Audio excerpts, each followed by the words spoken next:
¿Cómo están? Buenas noches. Yo creo que ya podríamos empezar la clase de recuperación, ¿no es cierto?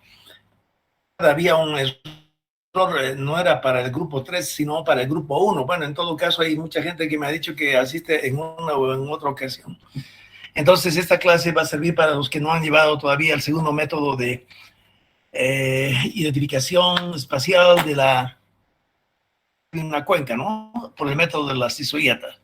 En todo caso, un grupo ya ha llevado tanto isoietas como polígonos de Thyssen, en cambio el otro grupo está faltando hablar, que les explique sobre cómo se elaboran las isoietas. Y en este tema lo que hay que hacer es, voy a compartir algunos ejemplos de lo que son isoietas.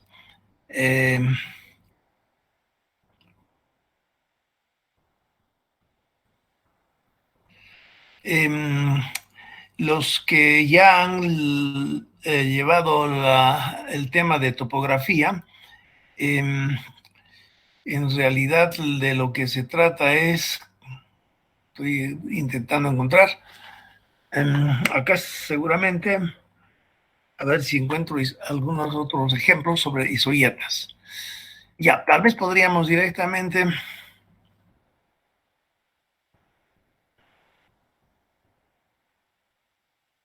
Bueno, acá hay un plano de isoietas. Si se fijan, es nuevamente la misma cuenca de la que estamos charlando, la cuenca del río Icona. Esta es la elaboración de unas isoietas antiquísimas.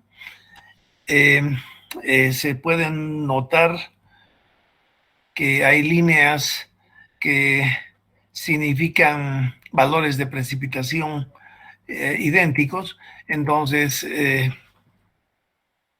curvas de nivel. A ver si encuentro algún otro más de Bolivia. Fíjense, acá hay nuevamente otro plano en el que se tienen las isoietas dibujadas de Bolivia. Nuevamente se dan cuenta, los valores más grandes de precipitación están concentrados en la zona de Villa Tunari, más o menos, donde acá como se nota, como 2.500 milímetros, pero puntualmente en el mismo Villa Tunari la precipitación promedio anual es de unos 4.500 milímetros. Por supuesto, Cochabamba, que se encuentra por acá, registra unos valores de alrededor de 420, 450 milímetros de precipitación anual. Lo importante de contar con isoietas así regionales es que cuando no tengo datos sobre precipitación en una cuenca definida, la forma de subsanar ese problema en forma estimativa, por lo menos, es hacer uso de algún mapa de isoietas elaborado eventualmente por alguna institución o por alguna persona.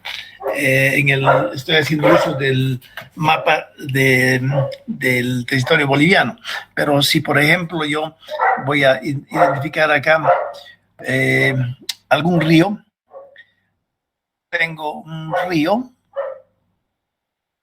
¿no es cierto?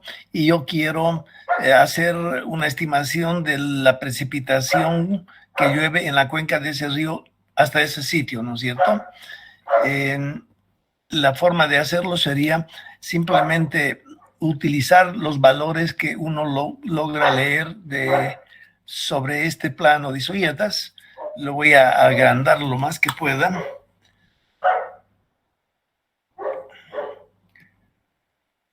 Fíjense ese río que acabo de trazarlo ahí en color azul.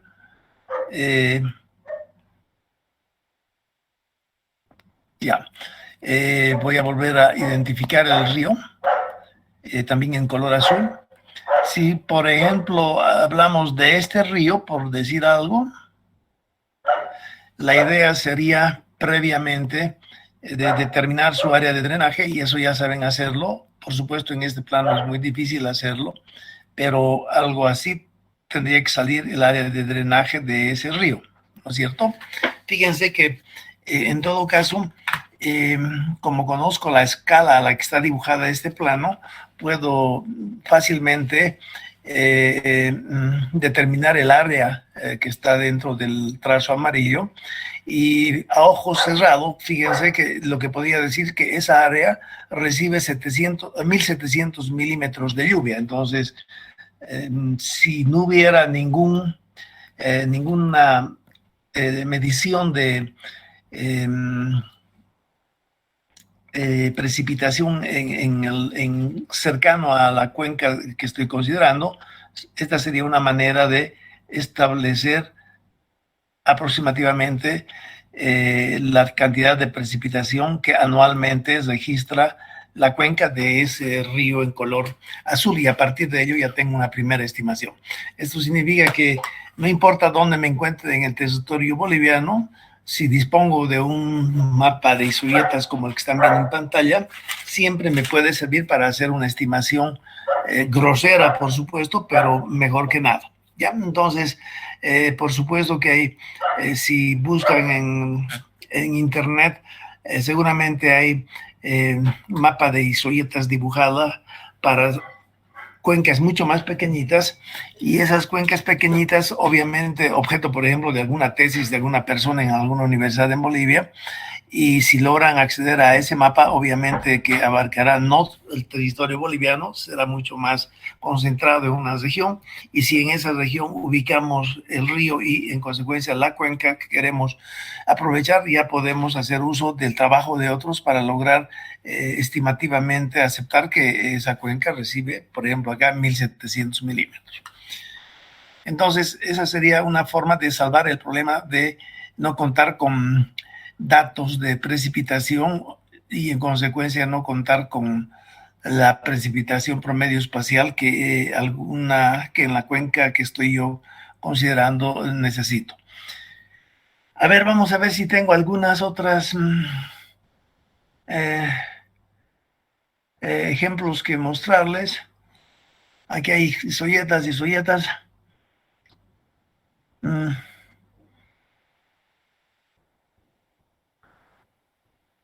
Este es un ejemplo, un trabajo práctico que tienen que realizar ustedes, y ya está colgado en el Classroom el tema este.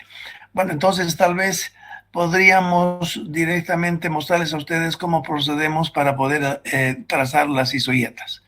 Y decíamos que las personas que han logrado en el tema de topografía dibujar las líneas de nivel, curvas de nivel, entonces ya no tienen ningún problema con este tema. Realmente es elaborar las isoietas es exactamente lo mismo que elaborar curvas de nivel, solamente que en el caso de isoietas es tremendamente más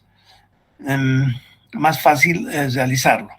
A ver si muestro acá. Bueno, acá no hay isoietas, pero es simplemente la cuenca del Río Grande que está ahí en esa figura. Y bueno, en el momento que encuentre algunas otras isoietas, se los voy a mostrar. A ver, hagamos nuevamente rayemos una ubicación de isoietas a partir de la cual tienen ustedes que lograr graficar las líneas de igual precipitación, y ello significa que tienen que hacer un poco de ejercicio en la casa para que si en el día del examen hubiera alguna pregunta relacionada con esto, les sea realmente muy fácil lograrlo. Si se fijan en la pizarra, tenemos otra vez demarcado en la parte de arriba, tenemos, supongamos que cada cuadrito es 1 kilómetro, 12 kilómetros por 12 kilómetros, y en base a ello voy a identificar dónde están las cuencas, los pluviómetros, luego identificar dónde está la cuenca de un río para el cual quiero yo establecer su precipitación promedio espacial, y en base a ello vamos a lograr graficar las isoietas. Me voy a pasar a lo que es esta figura, y nuevamente podemos contar con que acá tenemos, voy a identificar en color rojo una estación pluviométrica, otra estación, tenemos acá otra estación, y supongamos que aquí tenemos una quinta estación. Si aquí llueve 1700 milímetros, me estoy dando valores así al azar, acá podría ser que tenemos 1500 milímetros, que sea acá 1400, 1000 milímetros, y finalmente acá tenemos como 800 milímetros de precipitación. En base a estos 5 datos, la forma de establecer las isoietas es como sigue. Lo primero que hay que hacer, como siempre hemos dicho, establecer líneas que nos ayudan de manera de conformar triángulos, ¿no es cierto? Ya habíamos comentado de que los triángulos que deba yo considerar en lo posible tienen que ser triángulos completamente iguales si fuera posible, ¿no? En ese sentido puedo mostrarles nuevamente una otra posibilidad acá. Fíjense, si yo tengo, voy a producir una figura a partir de esta y sobre ello voy a graficar. Fíjense, supongamos que yo tengo acá esta disposición de pluviómetros y cuando yo tengo que conformar triángulos, ¿se acuerdan que debo conformar triángulos tanto en el caso de los polígonos de Thyssen como en el caso de las isoietas? En esta situación que están viendo en la pizarra, podría yo, por ejemplo, decir que mis triángulos van a ser los siguientes. Podría conformar esta posibilidad, ¿no es cierto? Pero en lugar de eso también podría yo tener esta situación. ¿Se dan cuenta? Esta última situación que estoy trazando es la menos deseable. Fíjense que los triángulos que de esa forma yo estoy obteniendo son triángulos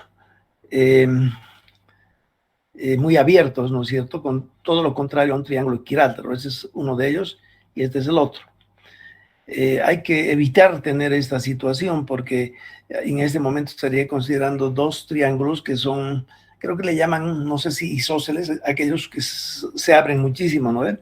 O sea, lo ideal en este tema de las isoietas y también de los polígonos de Thyssen es contar con esta situación.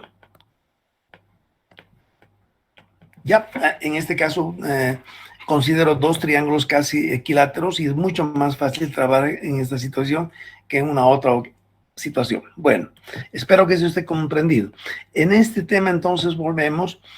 Si me dicen que el trazo de las isoietas tiene que ser cada 100 milímetros, si se fijan para ahí del valor 1000 acá, al valor 1500, debo pasar por la isoieta 1100, 1200, 1300, 1400, etcétera.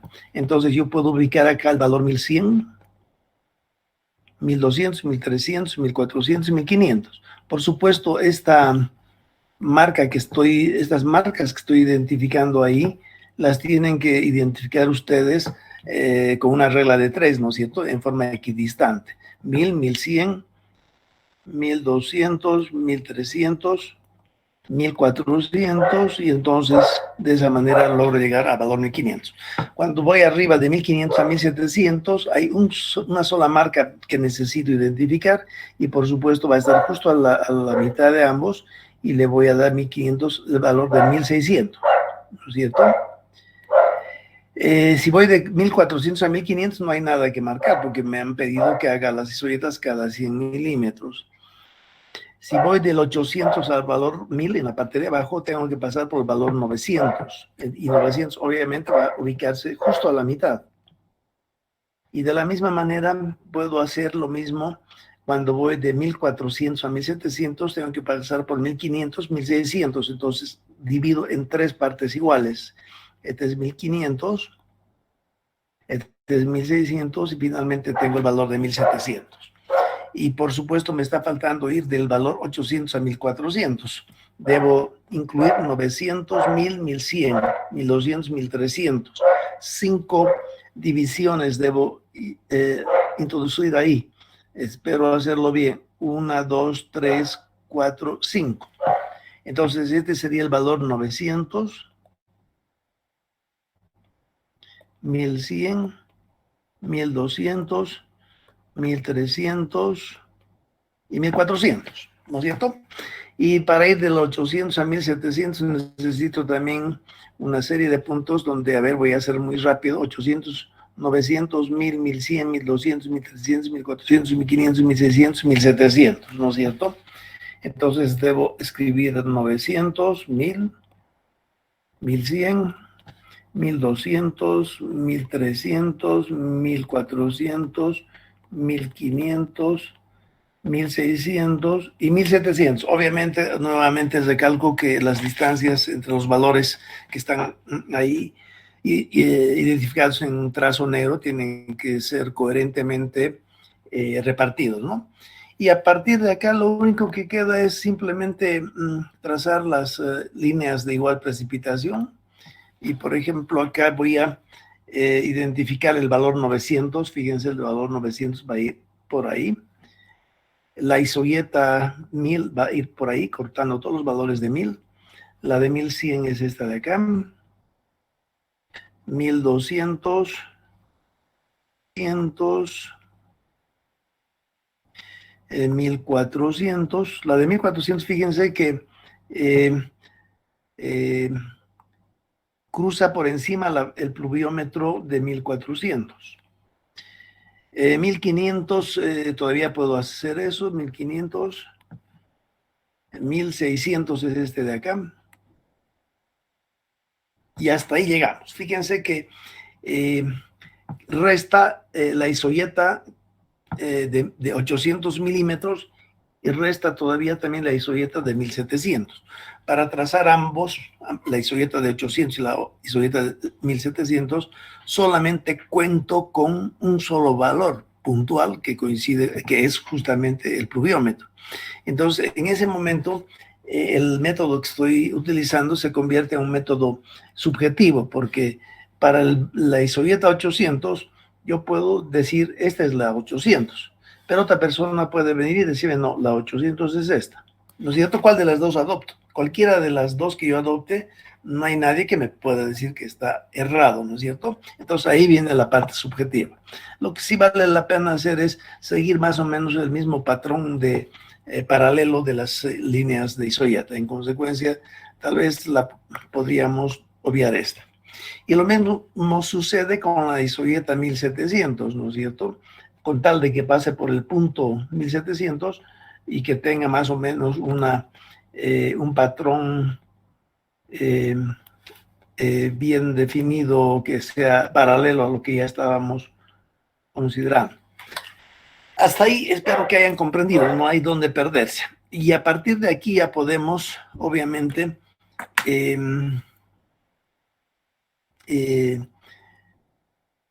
identificar el área para el cual necesito yo calcular la precipitación promedio espacial mediante el método de las isohietas. Para esto voy a trazar una cuenca, fíjense, una cuenca que puede ser esta, ¿no es cierto?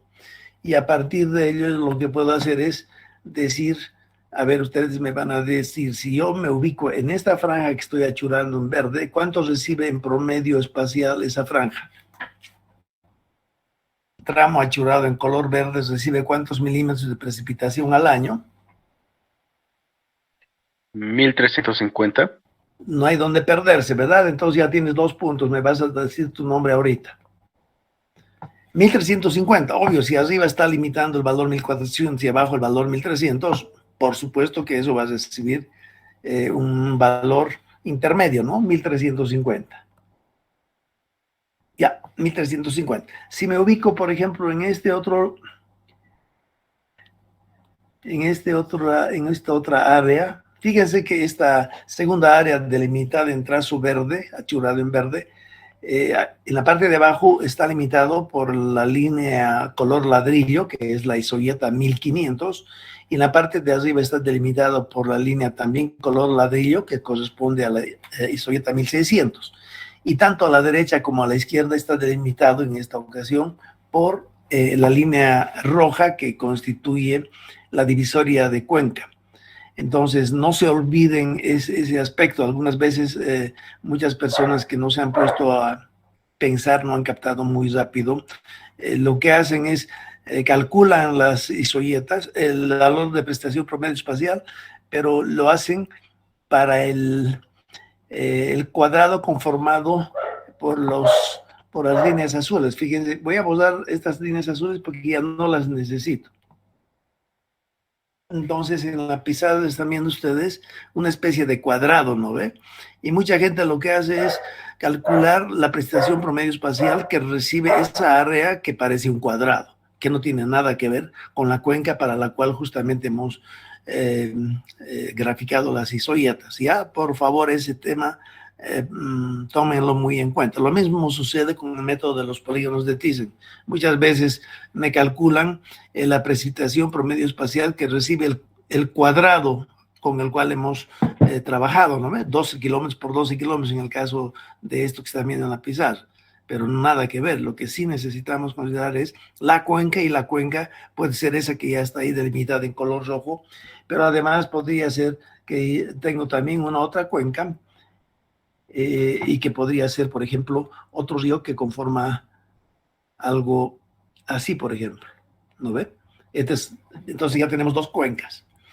Bueno, eso es todo lo que tengo que explicarles en relación a lo que el modo de trazar las isoyetas.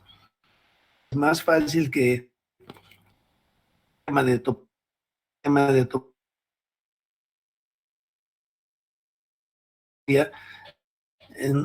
Acá tenemos 5 puntos, ¿no ven? Pero tener cientos de puntos, porque con el nivel que trabajan, o en total ustedes, a tener 100 horizontalmente hablando, y para cada uno de los 100 puntos van a tener las 3 coordenadas, X, y Z, que sería la altura. Entonces, Z acá en este tema son los valores de precipitación que están expresados en milímetros por año, eso no hay que olvidar, ya 1000 milímetros por año. Entonces acá tenemos solamente 5 puntos, en cambio en topografía tendríamos cientos de puntos y en consecuencia es más laborioso trazar las curvas de nivel. Y antes de que me olvide, ¿cómo era el nombre de la persona que...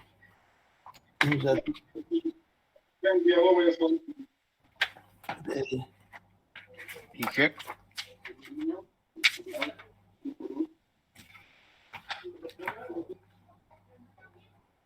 Hoy día es 1 de octubre de 2021, horas 18:45. ¿Ya cómo te llamabas tú? Amílcar Ballesteros, Inge. Amílcar Ballesteros, tienes 2 puntos adicionales. ¿Hay preguntas sobre este tema? Ustedes tienen que poder resolver que ya está en Classroom, y tal vez podríamos directamente ver qué es lo que está en Classroom en este momento. Veamos trabajo de clase, anuncia. Aquí dice claramente, los alumnos que desean pueden presentar el resultado en clase para ganar puntos. Hablamos de isoyetas y voy a mostrar dónde, acá. En este plano que están viendo en la pizarra, se tienen 6 estaciones en color rojo. El valor 3200 arriba de la estación de la más ubicada, más al norte, son 3200 milímetros por año. La siguiente a la derecha es 3100 milímetros por año, 2200, 2800, 1500, 1700 milímetros por año. La red hidrográfica, así se le llama la red conformada por los ríos, y que ustedes la ven acá en pantalla en color azul. De toda esta red, lo que es para la práctica que van a hacer ustedes, consideramos 2 ríos: el río Pescado, y el río Martín Mayo. Tal vez voy a mostrarles también esto en una otra figura para que sea más fácil la explicación. Entonces, de este planito, si se fijan, tanto horizontal como verticalmente, están especificados ahí las distancias. Voy a ver si puedo agrandar esto. Ya. Si se fijan acá arriba, este valor de acá es 204,000 metros y el siguiente es 212,000 metros. Obviamente, entonces ya saben qué distancia significa horizontalmente esa línea, ¿no es cierto? Y de la misma manera se tiene valores en el eje vertical y también pueden ver que está acá indicados, obviamente es alrededor de 8 millones y algo. Eso, el hecho de que en el eje horizontal estén los valores a partir del 196,000, 200,000 y que en el eje vertical estén a partir de 8 millones, viene de las coordenadas UTM que me imagino han debido ya escuchar y eso es lo más práctico usar esas coordenadas porque el Instituto Geográfico Militar de nuestro país, los planos que producen en varias escalas, siempre utilizan también coordenadas UTM, y son estas de las que estamos hablando, y esas coordenadas nos ayudan para poder identificar las distancias en un plano y en consecuencia las áreas. Ya, entonces, en este tema lo que decía yo, tienen que trabajar para lograr determinar espacial que recibe la cuenca del río Pescado que está acá y también la precipitación promedio espacial del río Martín Mayo y ese río está por acá. Ya, acá abajo a la izquierda, en la parte de abajo central, perdón, río Martín Mayo. Y en ambas situaciones van a tener ustedes que adoptar la salida de la cuenca, se le llama, en este círculo de trazado en un color morado, en el caso del río Pescado, y lo propio en el caso del río Martín. En la figura ven ustedes que tenemos también las curvas de nivel. Está 2.300, etcétera. Entonces, esas curvas de nivel les van a ayudar a ustedes para determinar el área de drenaje de ambos sitios. Tenemos en relación a esto la instrucción que está acá. Si se fija en práctica de Isoyetas, precipitación media espacial, 29 de septiembre del 21, en base al archivo adjunto, el que acabamos de ver, donde se ubican 6 estaciones pluviométricas con sus respectivos valores de precipitación promedio temporal. Eso está claro ya, ¿no? ¿Qué es un promedio temporal y qué es un promedio espacial? El promedio temporal de las 6 estaciones proviene de la longitud de registro que tienen cada una de ellas. Una de ellas ha funcionado 8 años, por ejemplo. La media de esos 8 valores se coloca, por supuesto, en el sitio.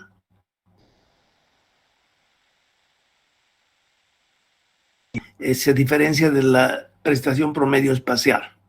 Lo que tiene que hacer es trazar las isoyetas cada 100 milímetros, delimitar el área de drenaje en kilómetros cuadrados de ambos ríos, ¿no? El río Pescado y el río Martín Mayo, hasta el sitio de toma indicado con un círculo en color morado, ya lo hemos visto eso también. Después tienen que calcular prestación promedio espacial utilizando las isoyetas y luego presentan el plano con ambas cuencas, las isoyetas y las estaciones pluviométricas.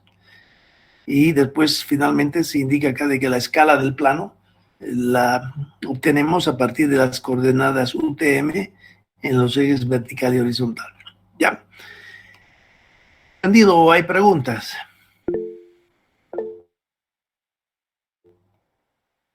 Denis Peredo, adelante. ¿Qué pregunta tienes? Buenas noches, ingeniero. Disculpe, la primera era que dejó un ejercicio y el anterior, la clase pasada, y si podríamos defenderlo. Y en cuanto a la delimitación, tuviera una duda en las curvas isoyetas. Presentar mi pantalla, tal vez. Acá dices. Sí, pero mi duda sería con respecto a la práctica, ingeniero. La práctica que les di una clase pasada. Wow. El problema es que no sé cuál será esa. O tú puedes mostrar en pantalla. Por favor. Ya, adelante.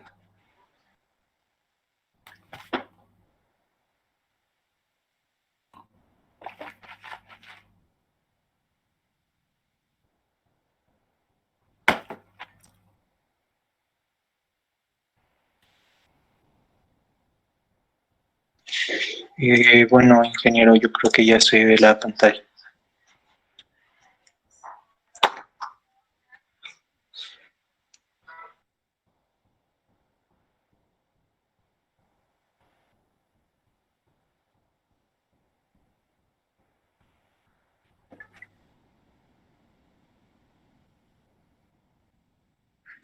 Sí se ve la pantalla, ingeniero. Yo no la veo, no sé. Acá, ahorita la voy a ubicar.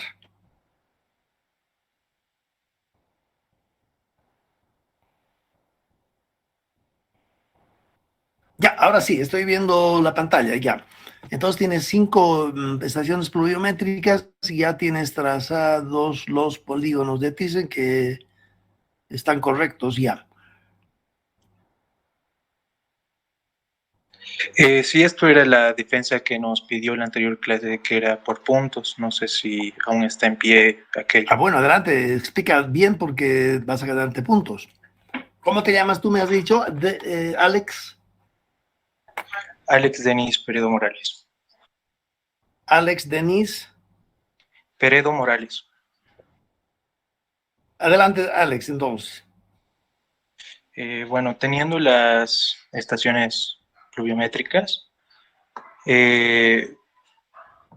bueno, nos dice que tracemos, ¿no?, el polígono de Thyssen. El polígono de Thyssen se da a partir de las estaciones pluviométricas que tenemos y la cuenca, que sería en este caso, ¿no?, la delimitación de espacio que debemos hallar. Una vez teniendo estas, lo primero que es unimos una con otra las estaciones de manera que se vean triangulares. ¿Ya? Y asimismo trazamos mediatrices de cada una de estos triángulos para encontrar el circuncentro y así poder tener, ¿no?, los polígonos, que cada uno va a ser delimitado por las áreas que tiene. De esa manera pude hallar, y para cada estación el polígono se delimita con el área, ¿no? Es la superficie a tomar en cuenta, serían estos los que están alrededor de la cuenca.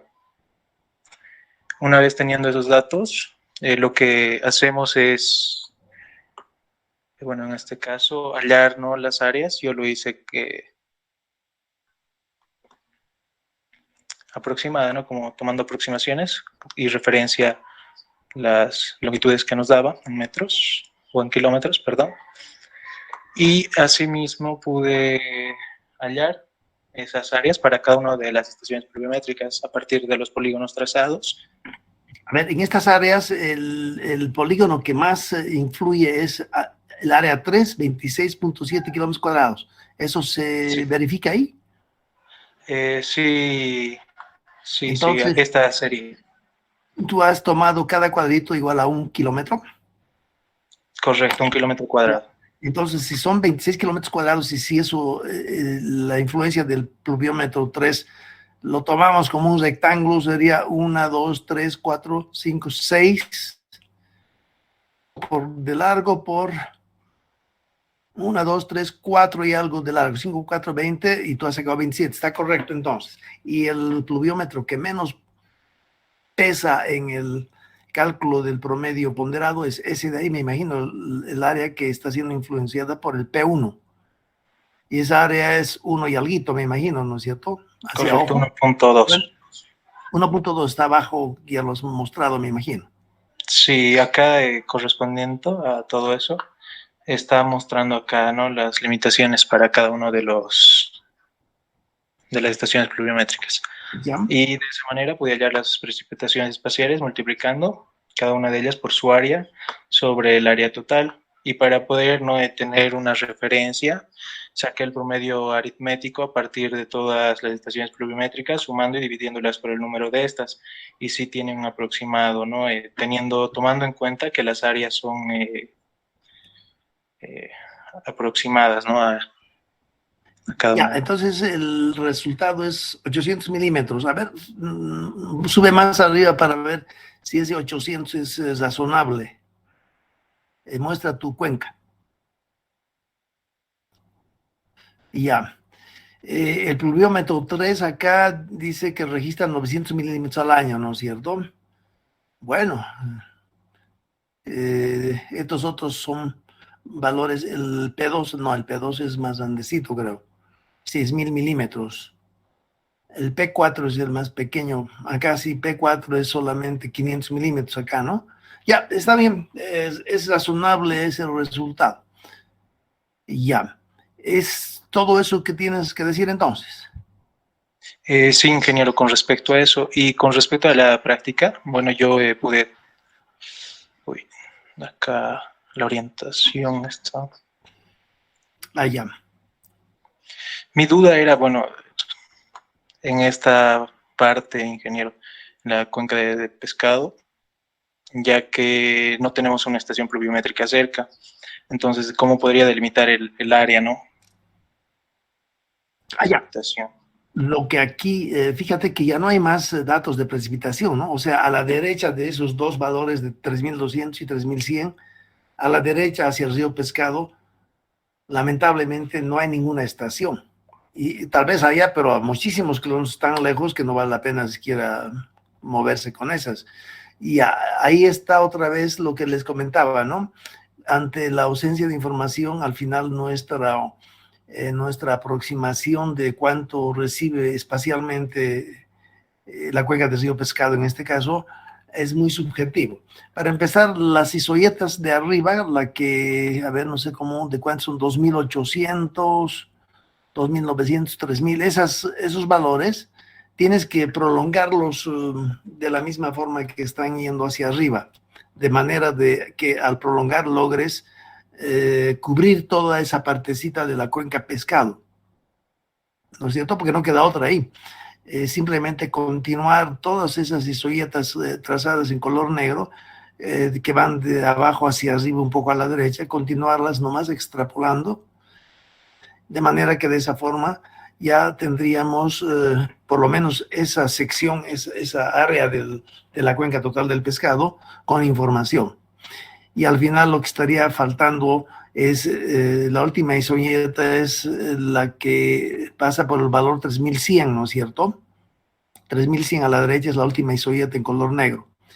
La 3200 tiene que pasar por el triángulo de 3200, paralelo más o menos a la de 3100, pero esa sería la última, ¿no? Y esa también, esa isoyeta que representa 3200, tiene que ir desde abajo hacia arriba y salir de la cuenca del pescado para cubrir la cuenca.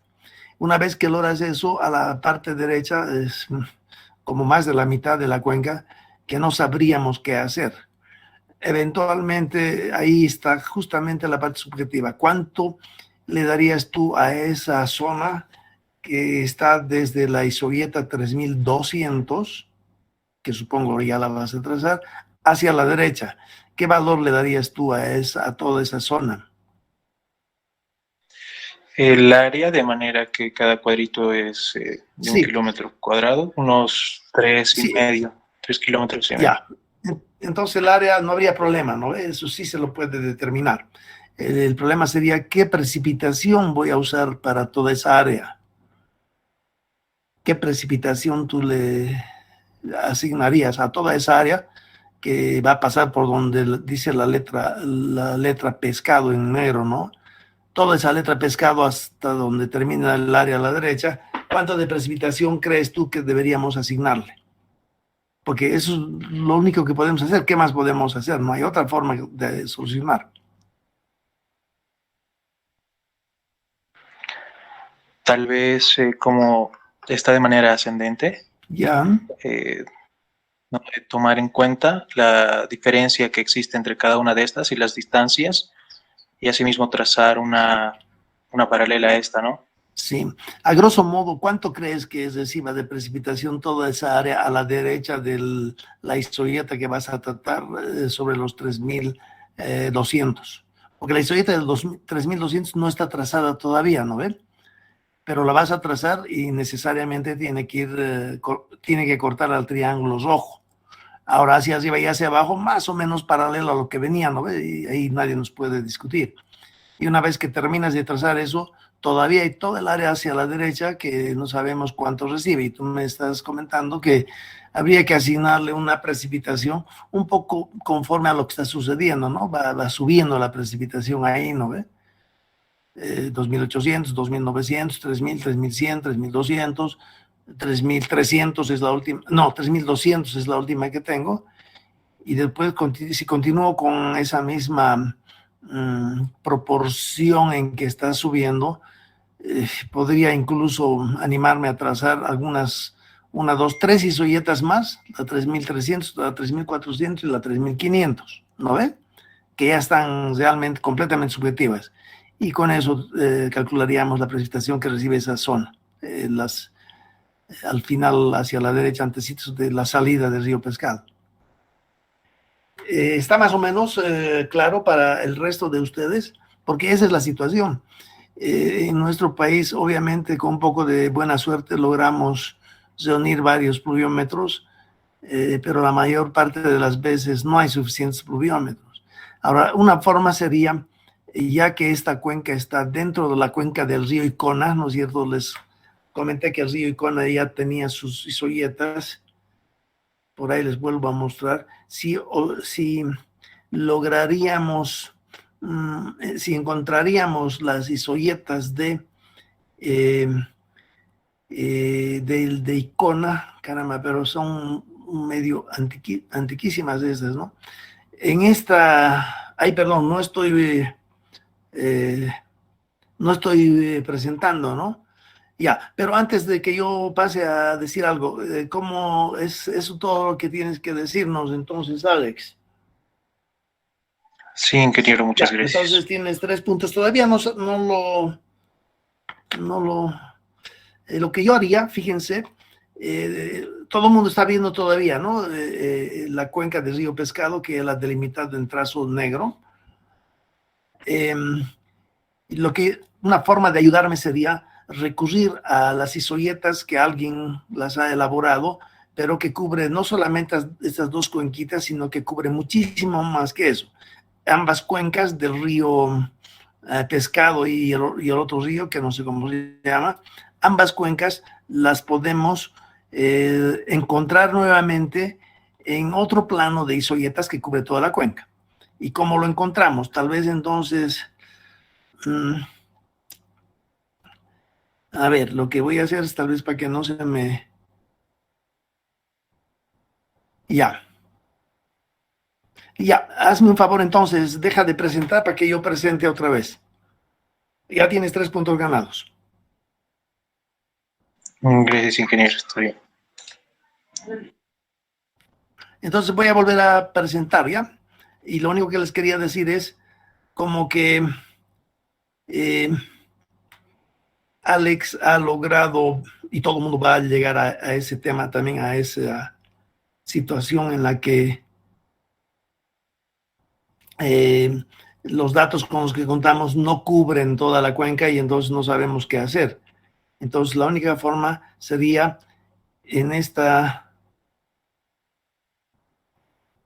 figura que ven ustedes, alguien elaboró estas isoyetas y no sé dónde acá en algún lugar se puede volver a encontrar las dos cuenquitas de los dos ríos que él acaba de mostrarnos. En algún lugar por acá va a estar.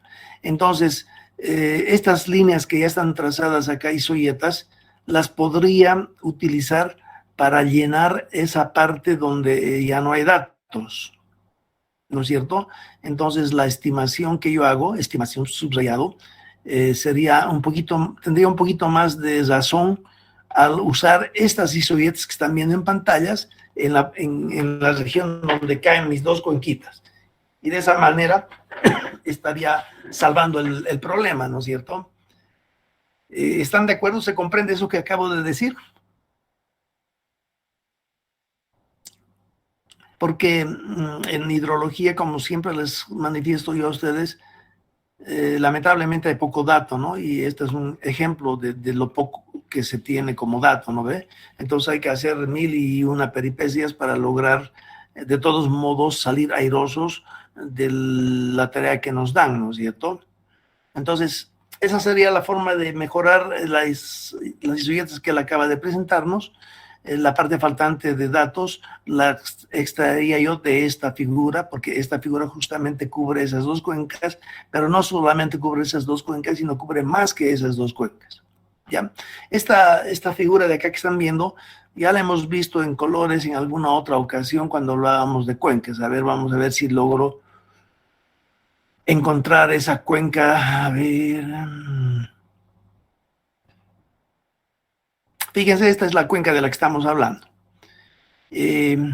Acá a la derecha, donde está mi cursor, más o menos, se encuentran los dos ríos de los que estamos hablando.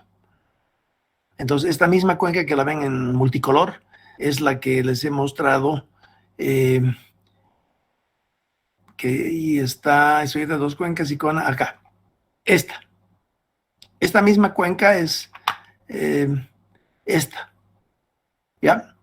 Bueno, eso sería todo en relación a lo que son el método de las isoietas para calcular la precipitación promedio espacial. Entonces, lo que teníamos que empezar ahora es pasar a otro tema. Voy a cerrar eso porque ya no los necesito. Este también no lo necesito.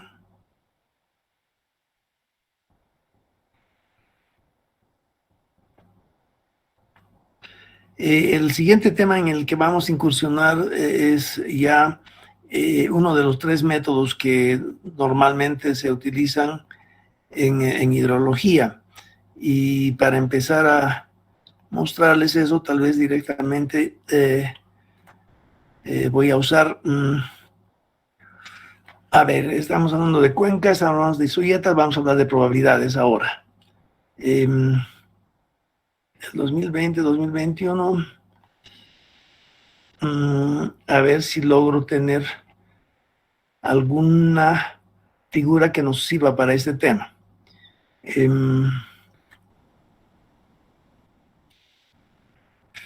Papel de probabilidades normal.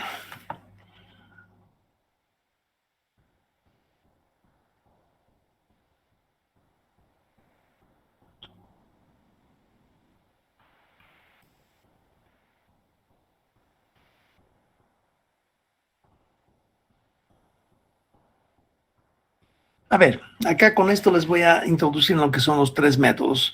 Todo el mundo está visualizando en la pizarra métodos probabilísticos, determinísticos y estocásticos, ¿sí o no? Sí, ingeniero. Ok. Sí, ingeniero. Estas tres figuritas, tres columnas, nos explican un poco sobre lo que es cada uno de esos tres métodos que oficialmente se aplican en hidrología. A ver, el método probabilístico, veamos. Resulta que cuando hablamos, por ejemplo, de precipitaciones o de caudales medidos en un río, siempre tenemos una serie de tiempo, ya le llamamos series de tiempo.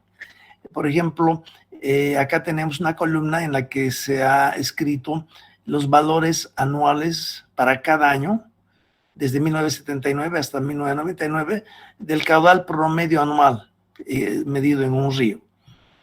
¿No es cierto? En ese río, el año 79, en realidad tenemos como 365 valores del caudal que representa cada uno de los días. Por supuesto, si se imaginan el caudal que trae un río ahí, en el río Rocha, por ejemplo, aceptemos de que estas columnas del 79 a 1999 son válidos para Río Rocha. Ya de esa manera nos vamos a ubicar más fácil. El año 1979, debajo del puente del Calacala, alguien se ha ocupado de medir los caudales durante todo el año y al final del año contamos con 365 valores de caudal promedio diario. La media aritmética de esos 365 valores resulta 6,8. ¿Ya? Y de la misma manera obtenemos valores para los siguientes años. Entonces, fíjense, del 79 al 99 es una serie de tiempo, son valores secuenciales, secuencialmente observados, y los mantengo en el orden en que han aparecido. ¿Ya?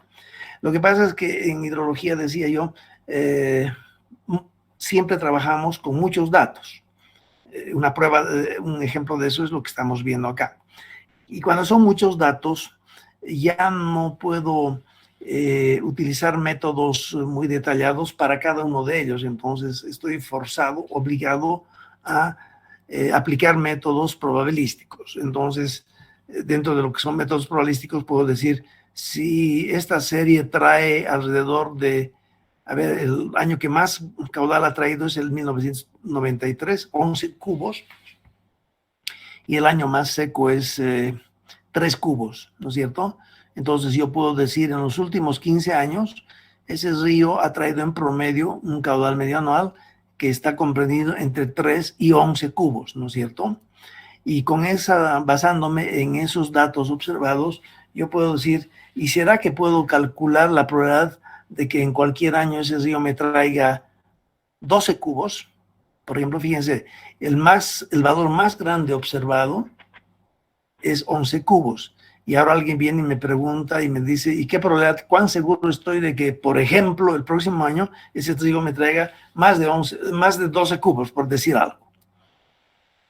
Ahora, la respuesta es simple, ¿no? Estos valores, esta serie de tiempo, constituyen una serie muestral. Es una muestra, porque, fíjense, esto llega hasta 1999, pero si me doy tiempito y mido 10 años más, desde 1999 más 10, voy a tener valores hasta el 2010 tal vez, ¿no ven? Entonces ya tengo una serie muestral que va desde el 79 hasta el 2010. Entonces se dan cuenta que la población misma de esta serie jamás voy a tenerla, porque para tener la población tendría que seguir midiendo indefinidamente 100 años, 200 años, 300 años, vaya uno a saber cuántos años, ¿no ve? Conclusión, con esta serie de caudales anuales, promedio anuales, nunca puedo contar con la población. Ya todo el mundo está claro ese tema, ¿no es cierto? Con el tema de la edad de los estudiantes de San Simón ya habíamos precisado cuál es la diferencia entre una serie muestral y una serie que proviene una serie poblacional, muestral versus poblacional. Entonces, como esta serie que estamos viendo ahí en la primera columna es una serie muestral, necesito aplicar estadística, necesito aplicar probabilidades para lograr inferencias. Voy a inferir. Lo máximo que se ha registrado en ese río fue de 11 cubos. Y ahora viene una pregunta y me dicen, ¿y habrá posibilidad de que en algún año el río como promedio anual traiga 12 cubos o más? Por supuesto que sí, porque me estoy basando en la muestra, no en la población. Si esta fuera la población, está cerrada la posibilidad de que en cualquier año el río traiga más de 11 cubos. ¿Por qué? Porque hasta ahora, en todo lo que es la población, la serie de tiempo poblacional, el máximo ha sido 11. Eso ya está claro entonces. Entonces necesito métodos probabilísticos para contestar a esa pregunta. ¿Qué probabilidad tengo yo de que en cualquier año ese río traiga más de 12 cubos? Tengo que producir una respuesta. ¿Quién me dice cuán probable será? ¿Muy probable? ¿Poco probable? Muy probable. ¿Es muy probable que en cualquier año el río traiga más de 12 cubos? ¿Quién más dice algo? No, si el máximo ha sido 11, no creo que vaya a superar eso. Ya. ¿Quién más dice algo? La primera persona nos ha dicho a la pregunta, ¿y cuán probable es que el río traiga 12 cubos o más, y la primera persona me dijo, sí, va a traer seguro. Y la segunda persona me dice, puede traer, pero poco probable, si es que estoy entendiendo lo que me dice. En realidad, por supuesto, ¿no? Porque en estos, digamos, 15 años, el caudal ya más grande sea 11. No por ello puedo decir, nunca va a traer el río un caudal más grande que 11. Siempre está abierta la posibilidad. Váyanos a ver, puede venir el diluvio y ya nos mató a todos, y el caudal que trajo fue mucho más grande que 11. Entonces, tenemos que hallar qué probabilidad tengo de que el próximo año, por ejemplo, el próximo año o cualquier año, el río traiga más de 12 cubos. En realidad, si toda la vida ha traído menos de 11 cubos y que de pronto ahora en un año dado traiga más de 12 cubos, es un poco que no estamos muy seguros, ¿no? Pero de que exista la probabilidad, sí existe. Entonces, sí es posible de que ese río traiga en cualquier año un caudal más grande que 12, pero su probabilidad va a ser muy pequeña. ¿Están de acuerdo?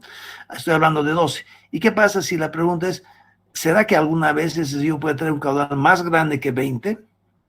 Y para responder a esa pregunta, si en alguna ocasión el río me va a traer un caudal más grande que 20, para responder a esa pregunta simplemente tengo que fijarme a lo que ha sucedido todos estos años desde el 79 al 99, lo máximo que ha traído es 11.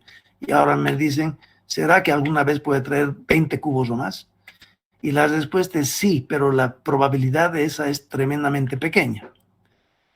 ¿No ve? Mientras más grande sea el caudal que trae, mucho más grande que el 11, obviamente que sí es posible. La probabilidad es muy pequeña. Ahora, si a alguien yo le pregunto, ¿y qué probabilidad tengo de que el próximo año el río traiga 4 cubos o más? ¿Es muy grande esa probabilidad o no? Sí es grande la probabilidad. Sí es grande, ¿no? Porque toda la vida ha traído valores más grandes que 4, excepto el 83 que ha traído 3.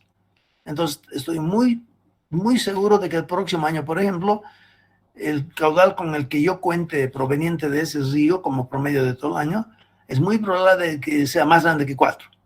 ¿Ya? Entonces, esas respuestas son las que tenemos que responder cuando hablamos de métodos probabilísticos. ¿Ya? Bueno, entonces ya vemos a qué se refiere un método probabilístico. Veamos a qué se refiere un método determinístico, digamos. Fíjense, métodos determinísticos es lo que continuamente utilizamos nosotros en la carrera, ¿no ve? Un examen, no sé, pues mecánica o estructuras, algo. Si el docente les da a ustedes todas las preguntas y los datos para resolver, todos ustedes reciben los mismos datos, la misma pregunta, ¿no es cierto? Y todos trabajan. Y si todos ustedes lo hacen muy bien, entonces todos ustedes tienen que producir la misma respuesta, ¿no es cierto? Eso es un método determinístico. A un input, a una entrada de datos, el sistema, que pueden ser un conjunto de ecuaciones, trabaja sobre el input, sobre los datos, y cuando todos lo hacen bien, obtienen un resultado que le llamamos output, ¿no ve? Input 1, output 1. Entonces, un método determinístico es aquel que al recibir el mismo input siempre nos va a devolver el mismo output. Si el problema es de hallar la reacción en los dos apoyos en una viga, es bien definido, se conoce el resultado, y si el próximo semestre el docente vuelve a dar ese mismo problema, todos, si es que todos lo hacen bien, tienen que volver a producir exactamente el mismo resultado, ¿no ve? Al mismo input, el sistema responde con el mismo output. Otro ejemplo para ello sería, ven acá en medio, es una canal trapezoidal, y supongamos que el tirante de agua es H. Si hoy día ese canal tiene un tirante de 2 metros, y yo puedo aforar cuánto es el caudal que en ese instante está atravesando, entonces digamos 4 cubos. Entonces, si de aquí a 2 semanas el tirante nuevamente es 2 cubos, ya no necesito aforar, ya sé que es 4 cubos. Y si después de varios días vuelvo a venir y el tirante sigue siendo 2 metros de altura, y me pregunta cuál es el caudal, otra vez voy a decir que es 4. ¿Se dan cuenta? A la misma entrada de datos que sea tirante 2 metros, la ecuación me va a devolver un valor de caudal y va a ser 4. Entonces, En este tema también, si ustedes reciben todos los datos, la sección geométrica de este canal, reciben cuánto es H, y todos ustedes reciben los mismos datos en relación a rugosidad, etcétera. Y si todos hacen bien, todos tienen que producirme el mismo resultado. Si hay unos cuantos que producen un resultado diferente, o ellos están mal, o los otros están mal, ¿no es cierto? Pero si todo el mundo lo hace bien, todos tienen que producir el mismo resultado.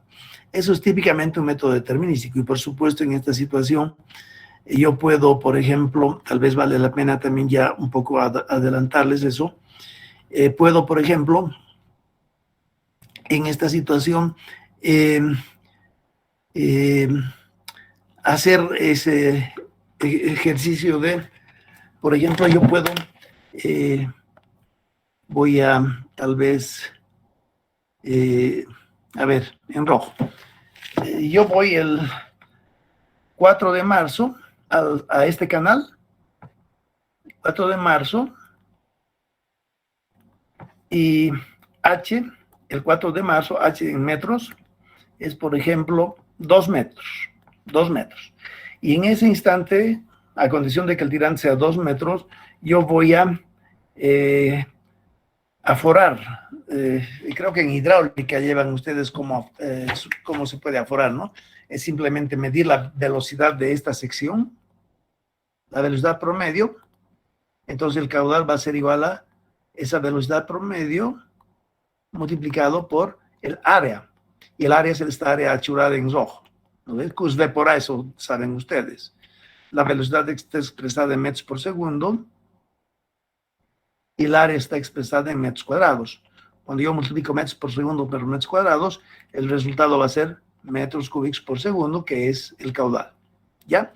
Entonces, lo que yo hago, llego al sitio, veo que el tirante es 2 metros, este es 2 metros de acá, y yo agarro mi molinete, es un instrumento para medir la velocidad. Hay métodos que tal vez en algún momento hagamos nosotros también un ejercicio de eso. Sé el área porque conozco las dimensiones geométricas de este canal, ¿no ve? Cuánto es la base, cuánto es el ángulo de ambas paredes. Entonces yo puedo calcular el caudal. Entonces el 4 de marzo voy a lo que es el tirante, y del aforo resulta que el caudal que viene expresado en metros cúbicos por segundo es igual a, por decir un valor, 2 metros cúbicos por segundo, ¿ya? Después del 4 de marzo yo vuelvo al mismo sitio ya el 18 de marzo, ¿no es cierto? Y en ese momento que llego, el tirante ha subido a 3 metros. Estando el tirante en 3 metros, agarro mi molinete, mido la velocidad y puedo calcular ya en oficina que el caudal que corresponde a ese tirante de 3 es 6,1. Luego vengo el 27 de marzo y tal vez el 27 de marzo el tirante es solamente 1,5 metros. Medición y resulta que esto es 2,2 metros cúbicos por segundo, etcétera. ¿Se dan cuenta? Yo puedo ir cada 2 semanas al sitio y ojalá que el momento que llegue al sitio, si por ejemplo encuentro otra vez 2 metros, yo digo, pucha, no vale la pena hacer la aforo porque ya sé el caudal que me trae este canal a condición de que el tirante sea 2 metros. Pero si hago el aforo nuevamente, tal vez resulte, por decir, 4,1, ¿no? Errores de muestreo o alguna cosa. Pero en principio debería darme 4,2 o 4,1, ¿no? La vez que llegue ahí y el tirante sea 2 metros, el caudal tiene que ser más o menos el mismo valor. Tengo estos datos HQ. Yo lo que hago es colocar en esta figura, donde H es 2 cubos, 2 metros, 2. Entonces, si tengo, por ejemplo, 20 mediciones de caudal, 20 aforos, mediciones de caudal, entonces esas 20 las voy a trazar acá. 1, 2, 3, 4, 5, 6, 7, 8, 9, 10, 20. N20, ¿ya? Y a partir de estos pares de datos, tengo que identificar la expresión de una curva o una recta, la que mejor se adapte a esa nube de puntos. Los 20 datos ploteados en esta gráfica, yo los llamo nube de puntos, son 20 crucecitas. Y a través de las 20 crucecitas tengo que hacer pasar una curva potencial, exponencial, logarítmica, línea recta, lo que se me ocurra. Y una vez que logro colocar ahí la ecuación de, por ejemplo, 5 curvas diferentes, alguna de ellas es la que se equivoca menos. Con esto quiero decir que los representa más. Y eso lo vamos a hacer como ejercicio en algún momento. Una vez que termino de hacer esa comparación entre varias curvas, me quedo con la mejor, la que mejor los representa, la que menos se equivoca. Y entonces esa la tengo, ¿no es cierto? Y al tener esa curva, la ecuación de esa curva, me quedo con ella. Y una vez que ya tengo calibrado a la relación HQ, ya no necesito ir al sitio, simplemente agarro el celular y al observador que vive ahí al ladito del canal, lo llamo desde Cochabamba y le digo, ¿cuál es el tirante del agua? Dime. Y él me dice, es 2,78. Muchas gracias, colgo el teléfono, vengo a mi curva y con tirante de 2,78 entro en la curva y salgo con el caudal que en ese momento está escurriendo a través de esa sección. ¿Está claro eso? Entonces, fíjense, si de aquí a un día él me vuelve a decir que el tirante es 2,8, entonces el sistema me devuelve el mismo caudal. Y si de aquí a 2 semanas, por casualidad, él me dice, el tirante en este momento está en 2,78, entonces el caudal tiene que permanecer el mismo. O sea, a un mismo valor de ingreso, 2,78 metros, la ecuación me devuelve el mismo caudal. Eso significa que si yo les doy a ustedes la ecuación de esta recta, perdón, de esta curva, por ejemplo, Q es 4.2 por H elevado a la 0.23, me estoy inventando.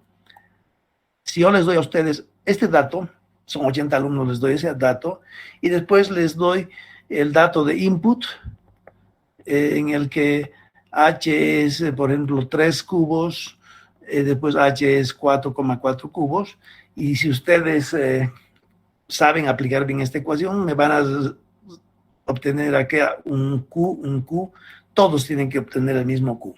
Alguien que obtenga diferente Q, o él está mal, o el resto está mal, ¿no es cierto? A eso se le llama un método determinístico. A la misma entrada de datos, el sistema responde con la misma salida. Ahora, cuando hablo de sistema, en este ejemplo, estamos hablando de una sola ecuación, Q función de H. Y bueno, una vez que tengo esa fórmula, ya puedo solamente con solo saber el tirante en un instante dado, puedo saber el caudal que en ese instante está atravesando esa sección. Típicamente un método determinístico. ¿Preguntas hasta ahí? Nada, todos han comprendido. Eso es lo que se hace todo el tiempo en ingenierías, ¿no es cierto? Todos los 90 alumnos reciben una misma pregunta donde los datos son idénticos, y si los 90 lo hacen bien, todos al unísono tienen que producir la misma respuesta. 90 outputs que son lo mismo. Pasemos a lo que son métodos estocásticos. Esto es una cosa nueva para ustedes porque en la carrera nunca hemos tocado eso. Fíjense clarito acá, el sistema recibe un input y el sistema devuelve varios outputs. Y todos ellos correctos a condición de que hayan hecho bien las cosas, ¿no es cierto? Un ejemplo de esto serían modelos autorregresivos que los vamos a ver no en detalle, pero por lo menos una iniciación en ustedes, lo que son métodos estocásticos, ¿no ve? Resulta que una pregunta estocástica yo le doy a los 90 alumnos, por ejemplo, esta serie.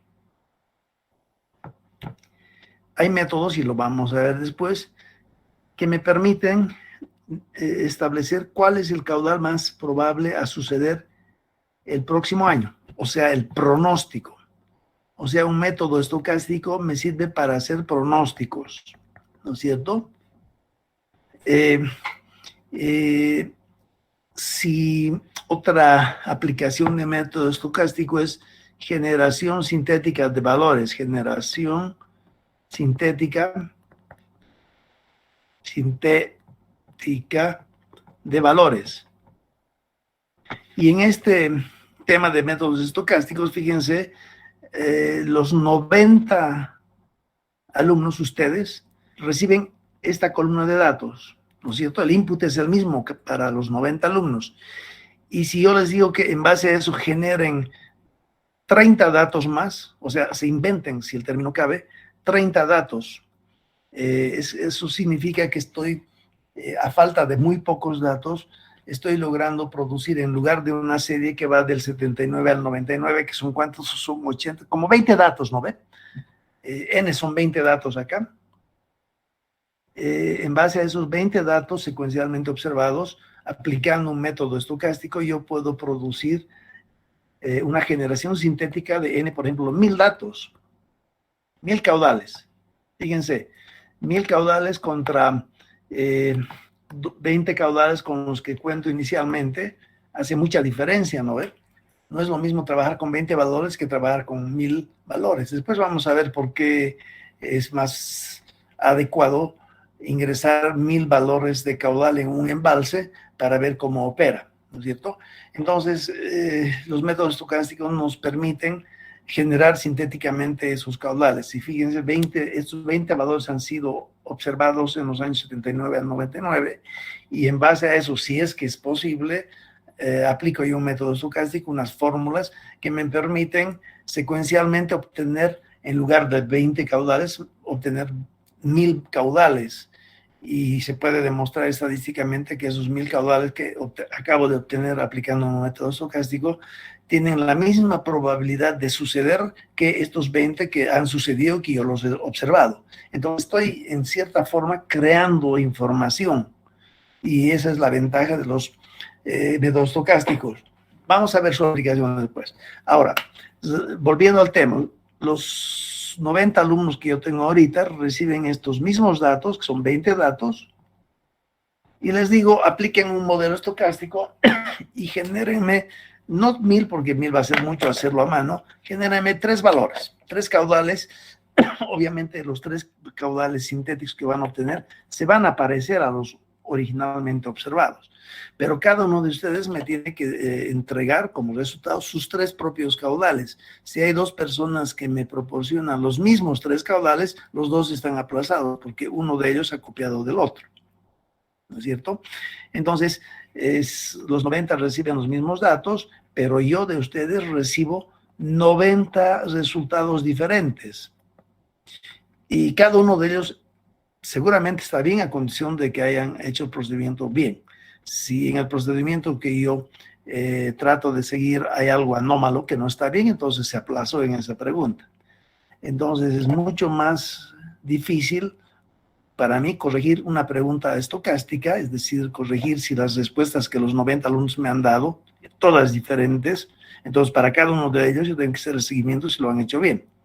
Pero el momento que encuentre 2 de ellos igualito, ya automáticamente están fuera, ¿no? Están aplazados. Entonces, en conclusión, los métodos estocásticos reciben el mismo input, pero me devuelven el sistema, que es un grupo de ecuaciones, trabaja sobre ese input y produce un resultado cada vez diferente. Entonces, si 1000 veces entro con el mismo input en el sistema, las 1000 veces el resultado va a ser 1000 valores siempre diferentes. En eso se diferencia un método estocástico de un método determinístico. Esto significa que tanto los métodos estocásticos como los probabilísticos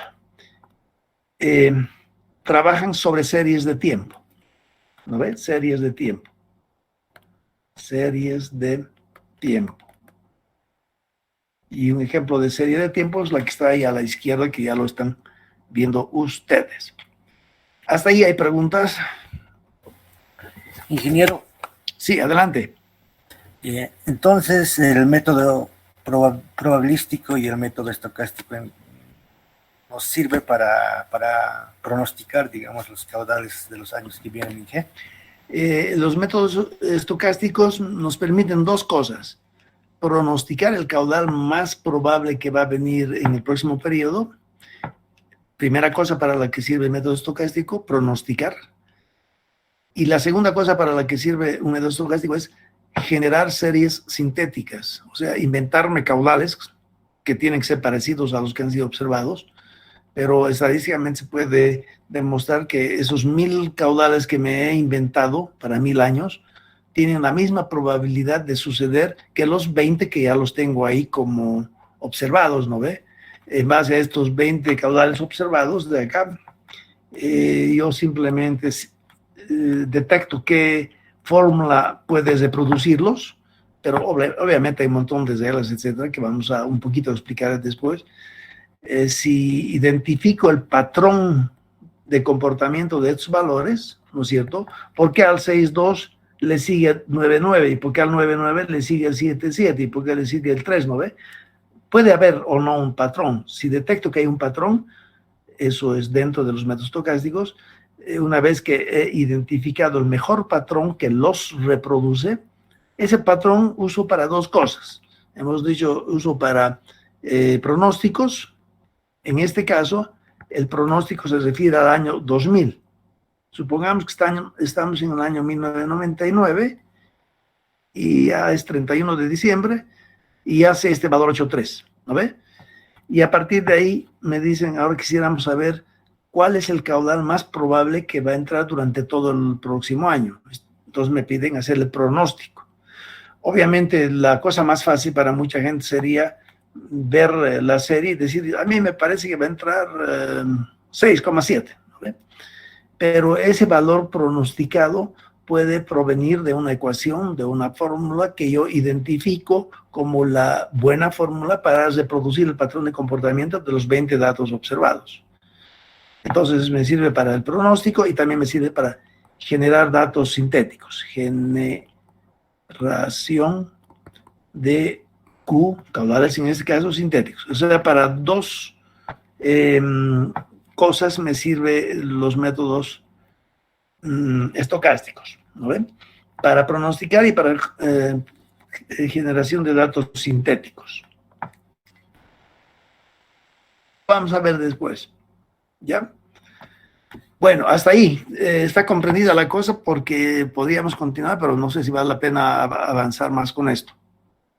Tal vez ahí la dejamos a condición de que hayan comprendido todo lo que hemos logrado explicar hoy día. Entonces, como les decía, los métodos determinísticos son los que nosotros usamos continuamente en la carrera. No hay nada que no sea determinístico en la carrera, ¿no ve?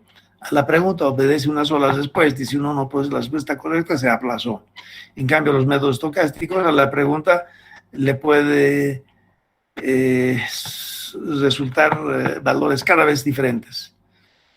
En cambio, los métodos probabilísticos se dedican a identificar la función de densidad, que está dibujada aquí abajo, la función de densidad adecuada para esa serie de 20 valores que me han dado.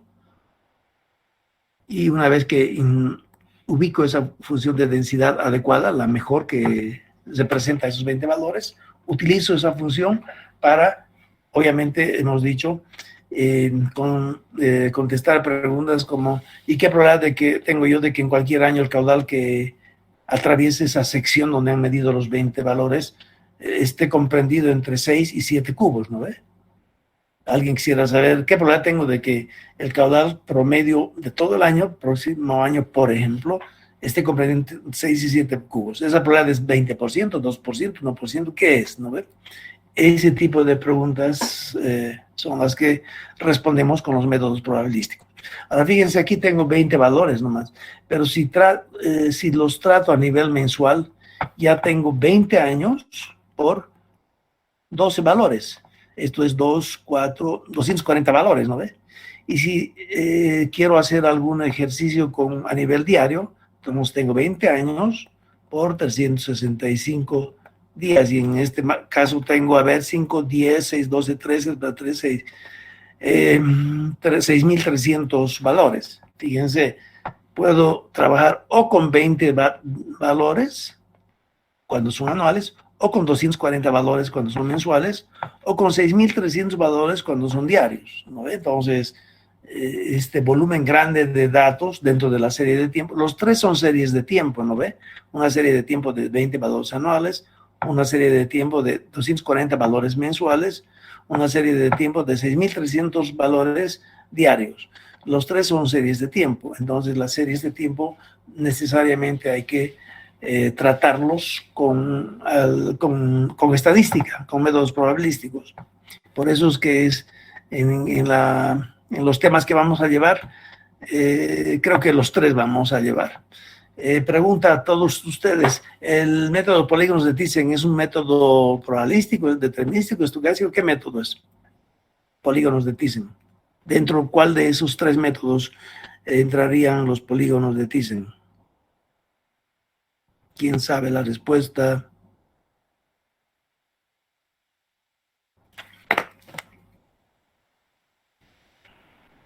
Determinístico, Inge. Determinístico, ¿verdad? Exceptuando por los... en el tema que nos mostró nuestro amigo, pero ya se ha borrado. Exceptando en los lugares donde no hay información, donde la isoieta, por ejemplo, y también en el polígono, tengo que asignarle un cierto valor, ¿no ve? Las isoietas también son de un método determinístico, pero en la isoieta se ve claramente que allí donde no hay suficiente información, en esa partecita es subjetiva el trazo de la isoieta, y en ese momento dos hidrólogos pueden diferir, pero ambos tienen la razón.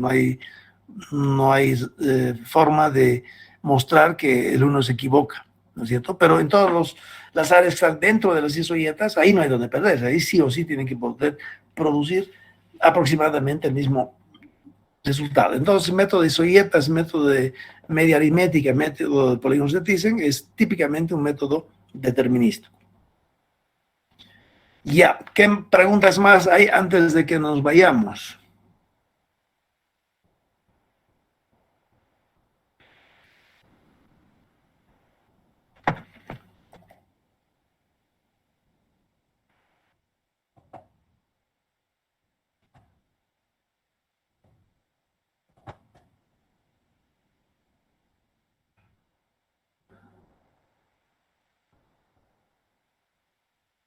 No hay preguntas. Si no hay preguntas, aquí terminaríamos con la clase y nos veríamos la próxima clase el sábado, ¿no es cierto?